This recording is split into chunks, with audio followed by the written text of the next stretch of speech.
Good evening and welcome to this edition of The List on UWW-TV. I'm Zach Kreider. And I'm Gabe Sadowski. And for the next few minutes, we'll present our top 5 sports stories of the week and discuss why they made the top 5. Did your top 5 make our list? Let's find out. At number 5, the NBA Eastern Conference has been crazy, with about half the conference over 500 as the league has started NBA Cup play. Gabe, what teams or players have caught your eye just under a month into the 25-26 campaign? Yeah, I think we got to start with the Detroit Pistons, Zach. What they have done this year has been a phenomenal turnaround, considering just, 2 seasons ago they lost 28 straight games, and now they're arguably the best team in basketball. I think that is phenomenal. I think J.B. Bickerstaff is doing really great things over in Detroit, and who knows where they're going to go by season's end. What do you think, Zach? Well, it's a great shout to the Pistons. They're currently 11-2, and Cade Cunningham has taken that leap to superstardom. He's averaging about 28 and 11. And of course, you got solid contributions from Jalen Duren, Duncan Robinson, Asar Thompson, all those guys. Another team I want to shout out, the Atlanta Hawks, currently 4th in the East. They've made huge strides this season, and Trae Young has only played 5 games this season. But Jalen Johnson, once again, another guy that has taken a leap to superstardom. He's averaging 22, 10 and 6. A pickup, Nickeil Alexander-Walker, he's averaging 17 points per game. And this is an Atlanta Hawks team. They're playing really solid basketball at the start of the year. Yeah, I agree with you fully there. And I got to give a shout out to Jalen Johnson, obviously. Maybe not everybody knows, but I played him in pickup basketball many eons ago, and I actually beat him. Granted, he forfeited the pickup match, but we're not going to talk about that. At number 4, the Major League Baseball awards were handed out last week, and we saw some repeat winners as well as some new faces get their recognition. We know the big names got the big hardware, but Zach, did we see any surprises with the other awards or players that were snubbed? Well, first off, starting off with MVP, obviously Shohei is unbelievable, possibly one of the greatest baseball players to ever play the game of baseball. And then Judge won the AL MVP, his second straight. I personally would have liked to see Mariners catcher Cal Raleigh win that MVP. He led the league in home runs, and he was huge in the playoffs too, averaging over 300, 5 home runs, 8 RBIs. The big thing for me, the NL Rookie of the Year race, Drake Baldwin from the Atlanta Braves won it. But of course, there were cases for multiple players. You had Durbin, of course, Milwaukee Brewers fan, would have liked to see him win it. And Cade Horton for the Cubs, both had really solid seasons. But Baldwin, 274, 19 home runs, 80 RBIs. And he played great defense at the catcher position. So I understand why he won it, but cases for both of them. Yeah, and I think, like you said, that defense was kind of part of the reason why we saw Baldwin win it. And I also agree with you too. As a Brewer fan, I would have loved to see Mr. D3 Dingers, Caleb Durbin win it as well, but unfortunately did not come away with it. Drake Baldwin, though, he is a Madison native, and he played for the Madison Mallards once upon a time. So a little bit of home representation there, we'll call it. I want to bring it back to the MVP point that you made as well with Cal Raleigh. I would have loved to have seen him win the award, but obviously, when you got that NY on your cap, oh yeah, that's gonna maybe, I don't know how other people feel, but that's how I feel about it. And ultimately, I think that might have played a little bit of a factor in Judge winning the MVP, but still an impressive season from him nonetheless, though. Yeah, and both MVP winners, of course, coming from the top 2 teams in baseball in terms of money spent.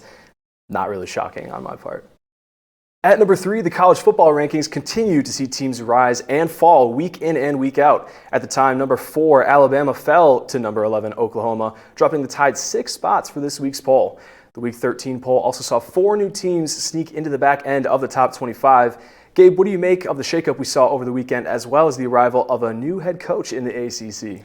Yeah, well, I think we saw a lot of people picking that Oklahoma upset. At least I did, against Alabama. And to go into Bryant-Denny like that in Tuscaloosa and come out away with the win, you don't see that a whole lot from away teams like that. So really impressive stuff from the Sooners. I think we also got to talk about, too, Zach, that Texas A&M South Carolina game. How about that, man? Oh, absolutely. The Texas A&M Aggies are my national championship pick. They were coming into this game, but I think that game just solidified it for me a little bit more. Same with Marcel Reed. I think he's the Heisman winner at this point. I mean, he was unbelievable. Of course, they were down 30-3 at halftime to a sneaky good Gamecocks team. I mean, there's 3-7, 1-7 in the SEC. They've had a brutal schedule, but still a solid team. And obviously, Texas A&M came back to win 31-30 in that game. Marcel Reed, 439 yards, 3 touchdowns. Did throw the 2 picks early, but that comeback, unbelievable stuff, Gabe. Yeah, and I think when you put your team down with those 2 picks like that, too, to start off, but then you come back and you turn it around. Yeah. They scored, 28 unanswered to come back and win? Indeed. Unreal stuff. I mean, unreal stuff. And definitely going to help maybe build that Heisman candidacy a little bit more like you're rooting for, man. Yeah, and obviously we did have a huge ACC hire. James Franklin, the former Penn State coach, is now coaching the Virginia Tech Hokies. Crazy stuff. I mean, that Hokie team, I feel like they needed a good cultural reset in a lot of ways. I feel like ever since Frank Beamer left, about 10 years ago now, I think that was, they've really needed that kind of guy like Franklin to step it up, and hopefully he can do that for the Hokies. Could not agree more. We've got more coming up on the list, including a discussion on the D3 dance coming up and an insane Week 11 in the pros. We'll be right back.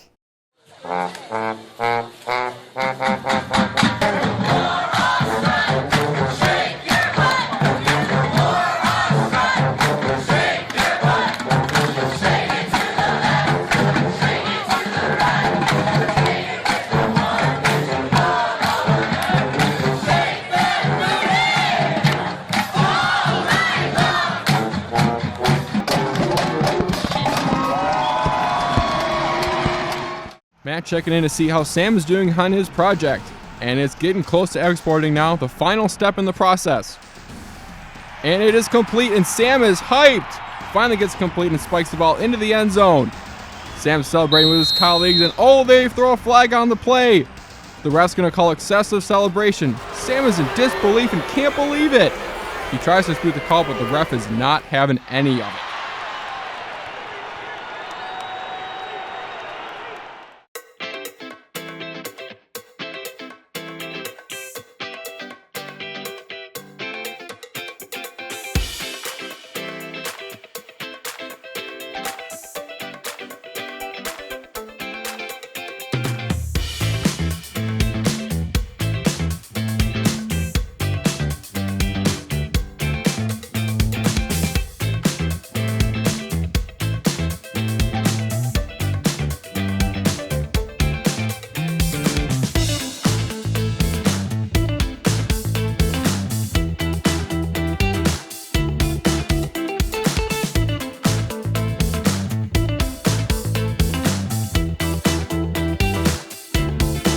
Welcome back to The List on UWW-TV. Let's continue the countdown to this week's top sports stories. At number 2, the NCAA Division III football playoff bracket has been released, with 4 WIAC teams making the fall dance, 3 of them hosting, and all skipping round 1. Zach, what do you make of this 40-team bracket, and which matchups are you looking forward to seeing in this one? Well, you have your powerhouse teams. You have Mount Union. You have Trinity. You have teams that have consistently been at the top of the mountain for so many years. Of course, as Whitewater students, we have to talk about this Whitewater matchup against DePauw. Yeah, of course. They are a good team. They're 9-1. They come into this game dominant offensively. I mean, they score so many points. They haven't played a lot of fourth quarters. They end up dominating their opponents so much to the point where they just kind of rest their starters in the fourth quarter. But I don't really see them having played much competition, going up against this Whitewater squad that, of course, has that gauntlet in the WIAC, so many fantastic teams. The one team that they really played is also in the tournament, John Carroll. Mm-hmm. They did lose that game, 31-27, so I think that is something to be of note. But, yeah, I'm really looking forward to this tournament, and I think Whitewater has a really great chance. Look out for River Falls, though. I think they're my dark horse candidate to win this whole thing. For sure. Yeah, no, I mean, River Falls, you said it, Zach. They put up 52 against Whitewater when they played a couple weeks ago. And, I mean, it's by no coincidence either. That offense, Top Gun offense, they were just featured in the New York Times, The Athletic, just, a week or two ago. Mm-hmm. When you got that kind of national attention on you, especially for a D3 football program, you got something going over there up in River Falls. But no, I think it's worth noting too, though, for the DePauw game as well, that Whitewater played them in the second round of the playoffs 4 years ago in 2021. They smoked them 45-0, and obviously, teams have changed since then. But I think we're in for a really, really good matchup, Zach. I sure hope so. And our top story of the week, the NFL continues to be electric this year with some big player performances and some crazy endings to some big-time games. Gabe, how can we possibly break down this wild week in the NFL? Zach, I feel like we got to start with that Ja'Marr Chase spitting in the face of Jalen Ramsey and claiming that he didn't do it. When we live in the year 2025, you got cameras surrounding you everywhere. Yeah, I mean, certainly so. It's the second time this has happened this season, which is really weird. I mean, we've basically never seen this. And then all of a sudden, Jalen Carter, first game of the entire season, and now Ja'Marr Chase doing it to Jalen Ramsey. I mean, it's weird stuff going on.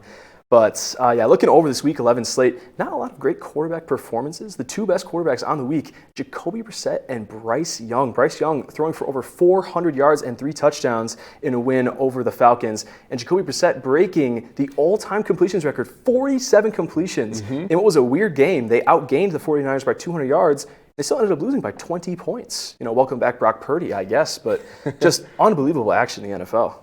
Yeah, crazy, crazy stuff. I mean, even the Green Bay game was a little crazy too. Not to get all homer on with my picks, but you got receivers dropping balls left and right. Nobody could catch that game, and it's frustrating when all week long you've been hearing about Matt LaFleur. Is his job at risk? Is it not?